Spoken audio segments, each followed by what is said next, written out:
Hi friends, my name is MD Saqib Iqbal. आज हम लोग 11th क्लास का एक और chapter voice of the unwanted girl यानी अनचाही लड़की की आवाज़, जिनकी राइटर हैं सुजाता भट्ट, इसके बारे में पढ़ेंगे। अनचाही लड़की की आवाज़ से मतलब है कि वैसी लड़की जो इस दुनिया में आई नहीं या उसके माँ बाप उसे इस दुनिया में लाना नहीं चाहते हैं और माँ के पेट में ही उस बच्चे को मार दिया जाता है, उस लड़की की आवाज़ को, उस विक्टिम, उस पीड़िता की आवाज़ को सुजाता भट्ट ने अपने कविताओं में पिरोने का काम किया है। तो हम लोग पहले सुजाता भट्ट के बारे में जानते हैं और फिर उनकी लिखी हुई कविता को पढ़ने की कोशिश करते हैं और समझने की कोशिश करते हैं। Sujata Bhatt, a graduate of the Writers Workshop University of iowa, है ना, iowa workshop university of iowa, यानी कि राइटर वर्कशॉप यूनिवर्सिटी iowa के से इन्होंने ग्रेजुएशन की, स्नातक की पढ़ाई की, है ना। सुजाता भट्ट जो है वो writers workshop university of iowa से ग्रेजुएशन की। हैज़ बीन एक्लेम्ड, ऐसा माना जाता है कि as one of the finest poets alive today, आज के डेट में जीवंत कवियों में, है ना, जीवित कविताओं में सबसे अच्छा फाइनेस्ट पोएट्स इनकी मानी जाती है। चलिए, ये जो voice of the unwanted girl है, ये टेकन लिया गया है from the anthology of poems. Anthology का मतलब संग्रह होता है, तो किस कविताओं के संग्रह से लिया गया है? तो voice of the unwanted girl taken from, लिया गया है from her anthology of poems my mother's way of wearing a sari, है ना। My mother's way of wearing a sari, इसका जो संग्रह है, इसकी जो कविताओं का संग्रह है, वहाँ से voice of the unwanted girl लिया गया है। चलिए आगे देखते हैं। एक्सहाइबिट्स, जो प्रदर्शित करता है, जो दिखाता है हर रेयर सेंसिटिविटी, उनके दुर्लभ संवेदनशील एंड सोशल कंसर्न और सामाजिक चिंताओं, यानी कि ये जो कविता voice of the unwanted girl, जो my mother's way of wearing a sari से लिया गया है, इसमें वो प्रदर्शित करते हैं अपने दुर्लभ, संवेदनशील और समाज के प्रति जो चिंता है, उन चिंताओं को व्यक्त करने की कोशिश करते हैं।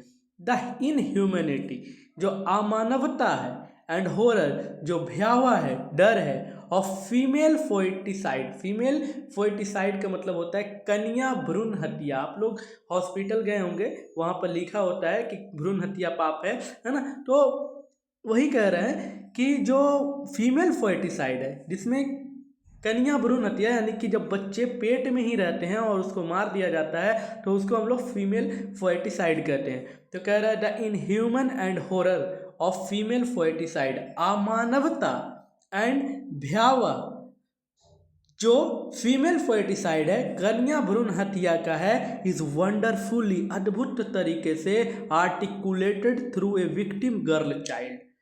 पीड़िता लड़की बच्चे के द्वारा एक अद्भुत तरीके से इसको दिखाया गया है, बताया गया है। देखिए, कहने का अर्थ है कि ये जो सुजाता भट्ट है ना, ये जो सुजाता भट्ट है, वो लड़की जो पेट में है, जो मर चुकी है, जिसको मार दिया गया है, जिसकी हत्या कर दी गई, अब वो तो कुछ कहेगी नहीं, वो कुछ कहने आएगी नहीं ना। लेकिन सुजाता भट्ट उस विक्टिम लड़की के, यानी कि उस पीड़िता की आवाज़ बनकर बहुत ही अच्छे तरीके से, और ये जो घटना अमानवता का होता है और ये जो डरावना घटना होता है, हॉरर घटना होता है ना, फीमेल फोएटिसाइड का, उसको बहुत ही वंडरफुली तरीके से, अद्भुत तरीके से पिरोने का काम किया है, बतलाने का काम किया है। It is really a stroke of genius to make an unborn victim।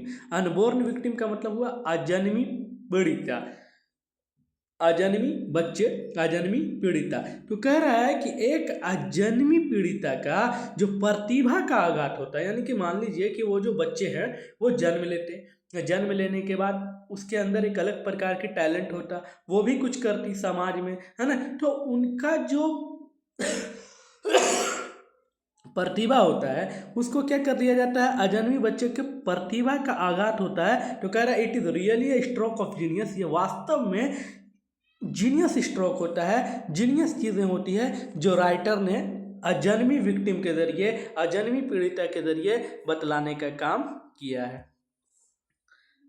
कह रहा है इट इज़ ये हेयर ए चाइल्ड, यहाँ एक गर्ल यानी कि लड़की बच्चा है जो क्वेश्चन, जो एक सवाल करती है, पैट्रियची यानी पृथ सत्ता से पैट्रियची का मतलब होता है पृथ सत्ता। तो वो जो गर्ल बच्चा है, जो वो लड़की बच्ची है, वो एक सवाल करती है पृथ सत्ता से एंड डिमांड, और मांग करती है फॉर ए वर्ल्ड, एक ऐसी दुनिया की which gender discrimination are done away with, यानी कि जहाँ उसके साथ, उस बच्चे के साथ, उस लड़की के साथ जेंडर यानी कि लिंग भेदभाव ना हो। कहने का मतलब है वो जो लड़की बच्चा है ना, वो एक सवाल करती है पृथ सत्ता से, और वो कहती है कि हमें एक ऐसी दुनिया चाहिए जहाँ डिस्क्रिमिनेशन ना हो, और खासकर जेंडर डिस्क्रिमिनेशन ना हो, लिंग भेदभाव ना हो, लड़का और लड़की में अंतर ना हो। यानी कि समाज में आज भी ऐसी बुराइयां हैं कि लड़कियों को लड़कों से कम आंका जाता है। जनरली अब ये चीज़ें रही नहीं, अब लड़कियां हर वो कुछ कर रही हैं जो लड़के करते हैं, और बढ़ चढ़ कर लड़कियां कर रही है हर फील्ड में, है ना। तो लेकिन समाज में एक ऐसी प्रचलित है कि लड़कियों के पैदा होने से थोड़े से फैमिली में मायूसी हो जाती है ना। तो कुछ ना कुछ तो भेदभाव है, लड़कों और लड़कियों में भेदभाव है, तो उस भेदभाव को खत्म करना है। तो सुजाता भट्ट वही जो है ना, वो कह रही हैं कि वो इसमें ये जो इसमें है ना, लड़कियां जो है वो एक ऐसी दुनिया की मांग कर रही है जिसमें जेंडर डिस्क्रिमिनेशन, लिंग भेदभाव ना हो। इट लेंड्स पैथोस, है ना, इट्स लेंड पैथोस का मतलब होता है बढ़ावा देना, टू द पोएम, ये जो कविता है ना उसको बढ़ावा दिया जाता है, एंड मेक रीडर्स, और जो पाठक हैं, जो पढ़ते हैं, पॉन्डर और विचार करते हैं, ओवर द प्रिवेलेंट, ये जो प्रचलित सोशल बेस्ड बाइस अगेंस्ट गर्ल चाइल्ड, यानी कि लड़की, जो बच्ची लड़की है, उसके खिलाफ समाज में जो इस तरह की चीज़ें प्रचलित है उस पर विचार करने के लिए ये कविता जो है ना बढ़ावा देती है। और हमको भी इस कविता को पढ़ने के बाद समाज में हो रही घटनाओं पर विचार करना चाहिए और सोचना चाहिए कि ये जो लोग लड़कियों के जन्म होने से पहले ही लड़कियों को मार देते हैं, क्या ये सही है या गलत है, ये चीज़ पर हमको भी विचार करने की ज़रूरत है। चलिए हम लोग पोएम शुरू करते हैं। लड़कियों की, वो सुजाता भट्ट ने बहुत ही अच्छी पोएम लिखी है। यहाँ पर वो लड़की है जो माँ के पेट में मार दी गई है, उस लड़की की आवाज़ को पिरोने का काम किया, voice of the unwanted girl, यानी कि अनचाही लड़की की आवाज़। देखो वो लड़की क्या कहती है, मदर, माँ, आई एम द वन, मैं वही हूँ माँ, माँ मैं वही हूँ माँ, यू सेंट अवे, जिसे तुमने भेज दिया। लड़की क्या कह रही है कि माँ मैं वही हूँ, आई एम द वन, मैं वही हूँ, यू सेंट अवे, जिसे तुमने भेज दिया, when the doctor told you I would be a girl, जब डॉक्टर ने तुम्हें बोला, जब डॉक्टर ने तुम्हें बताया कि मैं एक लड़की बनूंगी, तो तुमने मुझे भेज दिया माँ, तुमने मुझे भेज दिया। कहाँ भेज दिया? तुमने मुझे भेजने का अर्थ है कि तुमने मुझे मार दिया माँ। कब मार दिया? जब डॉक्टर ने बोला कि मैं बड़ी होकर मैं क्या बनूंगी, एक लड़की बनूंगी, या मैं एक आगे भ्रूण जो होता है वो लड़की में डेवलप होने वाला होता है, बेबी में डेवलप होने वाला होता है, तो मैं क्या बनूंगी, वो एक लड़की बनूंगी। In the end they had to give me an injection to kill me, अंत में डॉक्टर ने, तुमने बोला माँ, डॉक्टर ने जब तुम्हें बताया कि मैं एक लड़की बनूंगी, तो इन द एंड दे हैड, तो उन लोगों ने अंत में मुझे एक इंजेक्शन दिया टू किल मी, मुझे मारने के लिए। वो लड़की जो माँ के भ्रूण में है, वो लड़की जो माँ के पेट में है, वो लड़की बोल रही है कि माँ मैं वही हूँ जिसे तुमने भेज दिया, जिसे तुमने मार दिया, जब डॉक्टर ने तुमसे कहा कि मैं एक लड़की बनूंगी, और उसके बाद उन लोगों ने यानी डॉक्टर ने मुझे एक इंजेक्शन दिया मारने के लिए। किल मी, मुझे मारने के लिए। Before I died I heard, कह रही है वो लड़की कि माँ मरने से पहले मैंने सुना, माँ मैंने मरने से पहले मैंने सुना द ट्रैफिक रशिंग आउटसाइड, बाहर में जो ट्रैफिक गाड़ियों की भीड़ भाड़ है, जो यातायात की भीड़ है, उसकी आवाज़ों को मैंने सुना माँ। मैंने मरने से पहले ट्रैफिक रशिंग सुना, यातायात की भीड़ को सुना। द मॉनसून,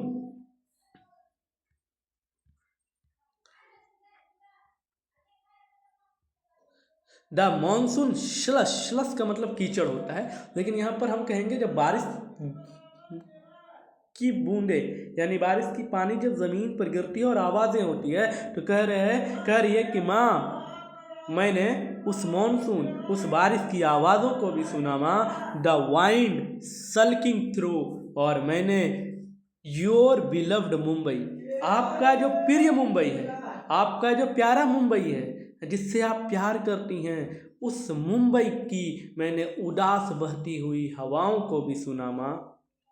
यानी कि वो लड़की बार बार कह रही कि माँ तुमने तो मुझे डॉक्टर को बोलकर मरवा दिया, लेकिन मरने से पहले मैंने क्या क्या सुना, मैंने यातायात की भीड़ों को सुना, बारिश की बूंदों को सुना, मुंबई में बहती हुई उदास हवाओं को सुना, वहाँ सुना जहाँ लोग ज़्यादा पढ़े लिखे होते हैं, जहाँ लोग ओपन माइंडेड होते हैं, मुंबई जैसे शहर में माँ तुमने मुझे मार दिया माँ। I could have clutched the neon blue, neon blue का मतलब होता है नीला आकाश, है ना, नीला आकाश। कह रहे कि मैं भी उस नीले आकाश को छू सकती थी माँ, मैं भी आसमानों को टच कर सकती थी माँ, मैं भी उसे क्लच्ड कर सकती थी माँ, लेकिन तुमने मुझे मार दिया माँ, तुमने मुझे मार दिया। मैं भी उस नीले आकाश को छू सकती थी माँ। नो वन वांटेड, कोई भी नहीं चाहता था, नो वन वांटेड, कोई भी नहीं चाहता था, टू टच मी, मुझे छूना। वो लड़की अपनी माँ को कह रही है माँ मुझे कोई छूना नहीं चाहता था, मुझे कोई भी छूना नहीं चाहता था, एक्सेप्ट लेटर इन ऑटोप्सी रूम। ऑटोप्सी रूम कहते हैं परीक्षण कक्ष को, यानी कि जहाँ पर बॉडी का पोस्टमार्टम किया जाता है। कह रहा है कि उस रूम को छोड़कर, उस रूम में रहने वाले लोगों को छोड़कर कोई भी मुझे छूना नहीं चाहता था माँ। When they knew my mouth would not search for anything, जब उन लोगों ने ये जान लिया कि मेरा मुंह, मेरा माउथ अब कुछ भी नहीं खोजेगा, क्योंकि लड़की मर चुकी है, लड़की को पेट में ही मार दिया गया है, भ्रूण की हत्या कर दी गई है। तो वो लड़की कह रही है कि माँ वेन दे न्यू, जब उन लोगों को पता चल गया कि माई माउथ, मेरा मुंह, would not search for anything, अब कुछ भी नहीं खोजेगा, अब कुछ भी नहीं खोजेगा, एंड और my head could be measured, और मेरे सर को उन लोगों ने मापा, एंड बेंट कट अपार्ट, और मेरे सर को हिस्सों में काट दिया, टुकड़ों में काट दिया। क्या कह रही है लड़की कि माँ उसने मेरे सर को मापा, मेज़र किया, और उसके बाद मेरे सर को टुकड़ों में काट दिया। अब देखो आगे कह रही है, टुकड़ों में सर को काटने के बाद कह रही है I looked like a slide pomegranate, माँ मैं अब वैसी दिख रही थी जैसे एक छिला हुआ अनार दिखता है। अनार को जब आप लोग छील देते हैं तो एकदम लाल और अलग अलग दिखता है ना, टुकड़ों में छीलने के बाद उसका जो दाना निकाल देते हैं तो कैसा दिखता है, लाल और अलग अलग छोटा छोटा। तो कह रहा है कि माँ I looked like a slide pomegranate, अब हम जो है ना वो उस स्लाइड, उस कटे हुए अनार की तरह दिख रहे थे। The fruit you never touched, ऐसा फल दिख रहे थे माँ जिसे तुम कभी छू नहीं सकती, जिसे तुम कभी छूना नहीं चाहती। The fruit you never touched, वैसा फल जिसे तुम कभी छू नहीं सकती। मदर, माँ I am the one you sent away, माँ मैं वही तो हूँ माँ जिसे तुमने भेज दिया, माँ मैं वही तो हूँ माँ जिसे तुमने मरवा दिया। When the doctor told you, जब डॉक्टर ने तुमसे कहा I would be a girl, मैं एक लड़की बनूंगी, तो तुमने माँ मुझे क्या किया, मरवा दिया, मुझे उस जगह भेज दिया जहाँ से मैं अब कभी वापस नहीं आ सकती। और वैसी लड़की योर सेकंड गर्ल, तुम्हारी दूसरी लड़की। जनरली घरों में जब पहले बच्चे होते हैं ना तो चाहे वो लड़की हो या लड़का हो, घरों में खुशियों का माहौल तो होता है ना। तो लेकिन उसके बाद जब लड़कियों का जन्म होता है ना, तो कुछ उदासी सी आ जाती है। तो ये कह रही है कि डॉक्टर ने जब तुमसे कहा कि मैं तुम्हारी दूसरी लड़की बनूंगी, तो तुमने मुझे मरवा दिया, तुमने मुझे वहाँ भेज दिया जहाँ से कोई वापस नहीं आ सकता। आफ्टरवर्ड्स, इसके बाद, as soon as you could you put on your grass green sari, और जल्द ही तुमने, उसके बाद जितनी जल्दी हुई, तुमने ग्रास ग्रीन साड़ी यानी कि हरे घास की साड़ी पहन ली। घास की तरह हरे दिखने वाली साड़ी पहन ली, जितनी जल्दी हो सकी उतनी जल्दी। मेरे मरने के बाद, मुझे मेरी हत्या करवाने के बाद तुमने जितनी जल्दी हुई साड़ी बदल ली, साड़ी पहन ली।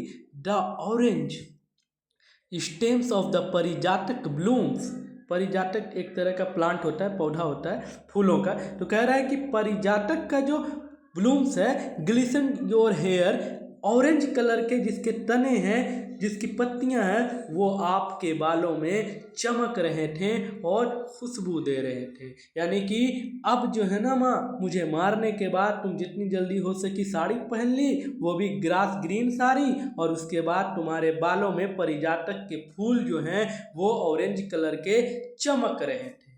सोचो कि क्या बीतती है ना।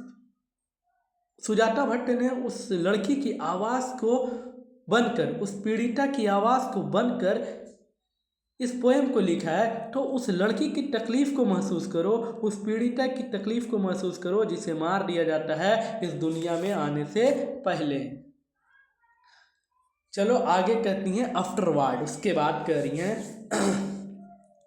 एवरीवन स्माइल्ड, हर कोई मुस्कुरा रहा था, हर कोई हंस रहा था, हर कोई मुस्कुरा रहा था। But now I ask you, लेकिन माँ अब मैं तुमसे पूछती हूँ, अब तो मुझे मार ही दिया गया है, अब तो मैं मर ही गई हूँ, अब तो तुमने साड़ी भी बदल लिया है, अब तो तुमने बालों में फूल भी लगा लिया है, लेकिन माँ नाउ आई आस्क यू, अब मैं तुमसे पूछती हूँ, to look for me mother, मुझे ढूंढो माँ, मुझे ढूंढो। To look for me mother, मुझे ढूंढो माँ, लुक फॉर मी, मुझे ढूंढो, बिकॉज, क्योंकि I want come to you in your dream, क्योंकि मैं अब तुम्हारे सपनों में नहीं आऊँगी।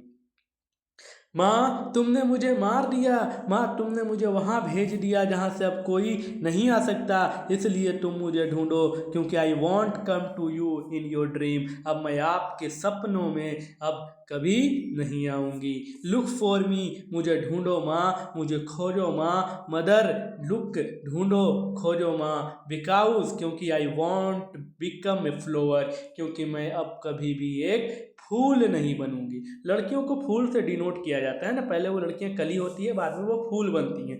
तो लड़कियों को यहाँ पर सुजाता भट्ट उस पीड़िता को दिखलाने की कोशिश कर रही, बतलाने की कोशिश कर रही उसकी जुबान से कि माँ अब मैं तुम्हारे सपनों में भी नहीं आऊँगी, मुझे ढूंढो, अब मैं फूल नहीं बन पाऊँगी माँ, I want turn into a butterfly, और ना ही मैं अब कभी तितली में भी बदल पाऊँगी, ना अब मैं कभी तितली बन पाऊँगी।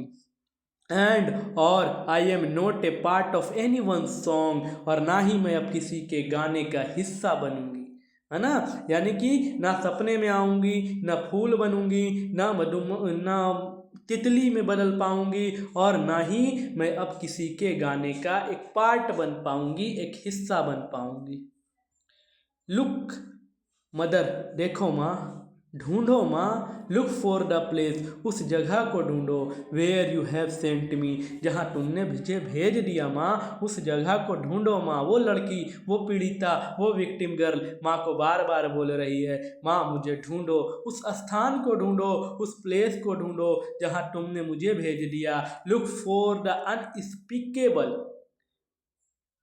ढूंढो माँ, उस अकथनीय चीज़ों को ढूंढो, जो तुमने किया वो अकथनीय है, वो कहने के लायक नहीं है, अनस्पीकेबल है। तुमने क्या किया माँ? लुक फॉर द अनस्पीकेबल, उस अकथनीय को ढूंढो, for the place that can never be describe, for the place that can never be described, उस जगह को ढूंढो जिसे तुम बता नहीं सकती कभी, जिसे कि तुम व्याख्या नहीं कर सकती कभी। For the place that can never be described, उस स्थान को जिसके बारे में तुम कभी किसी को बता नहीं सकती, ना व्याख्या कर सकती हो। लुक फॉर मी, मुझे ढूंढो। मदर, माँ, मुझे ढूंढो। बिकॉज, क्योंकि this is what you have done, ये तुम्हारा ही किया हुआ है माँ। ये तुमने क्या किया माँ? ये तुमने ही किया है माँ। मुझे ढूंढो माँ, मुझे ढूंढो। लुक फॉर मी, मुझे ढूंढो। मदर, माँ, मुझे ढूंढो। बिकॉज, क्योंकि this is not God's will, ये ईश्वर की इच्छा नहीं थी। मुझे मारना, मेरी हत्या करना, यह ईश्वर की मर्जी नहीं थी, यह ईश्वर की इच्छा नहीं थी, बल्कि तुमने मुझे मारा, तुमने मुझे भेजा। तो माँ, मुझे ढूंढो। लुक फॉर मी, मुझे ढूंढो। मदर, माँ, मुझे ढूंढो। बिकॉज, क्योंकि आई स्मेल ऑफ फॉर्मेल्डिहाइड, मुझसे फॉर्मेल्डिहाइड की गंध आती है। फॉर्मेल्डिहाइड एक तरह का गैस होता है जिसमें कलर नहीं होता लेकिन स्मेल बहुत ज़्यादा होता है। ये यूज़ होता है वही पोस्टमार्टम वगैरह करने वक्त, है ना। तो कह रही है कि आई स्मेल ऑफ फॉर्मेल्डिहाइड, मुझ में फॉर्मेल्डिहाइड की गंध आती है। आई स्मेल ऑफ फॉर्मेल्डिहाइड, मुझ में फॉर्मेल्डिहाइड की गंध आती है। एंड, और स्टिल, तब भी, I wish you would look for me mother, लेकिन तब भी मेरी इच्छा है माँ कि तुम मुझे ढूंढो। मुझे ढूंढो माँ, मुझे ढूंढो। सुजाता भट्ट के द्वारा अनवांटेड गर्ल, एक विक्टिम गर्ल, एक पीड़िता गर्ल जिसे माँ के पेट में ही मार दिया जाता है, उसकी तकलीफ़ों को बतलाने की कोशिश की गई है। और अब हम लोगों को भी एक विचार करना चाहिए कि क्या ये भ्रूण हत्या खासकर लड़कियों के प्रति होता है, क्या ये सही है? ये बिल्कुल सही नहीं है। आज भी समाज में कुछ लोग ऐसे हैं जो लड़कियों को लड़कों से कम आंकते हैं, लेकिन ऐसा नहीं है। आज के डेट में लड़कियां बढ़ चढ़ कर हर फील्ड में हिस्सा ले रही है और कहीं कहीं पर तो वो पुरुषों को भी पीछे छोड़ रही है। इसीलिए हमें लड़के और लड़कियों में कभी अंतर नहीं करना चाहिए। चाहे कितनी भी लड़कियां हमारे घर में जन्म ले, हमें उसका उसी तरह से स्वागत करना चाहिए जिस तरह से हम अपने घर में लड़कों का करते हैं। उम्मीद है आपको ये पोएम बहुत ही अच्छा लगा होगा। तो आप अपने दोस्तों के साथ इसे शेयर कीजिए, लाइक कीजिए, सब्सक्राइब कीजिए। Thank you.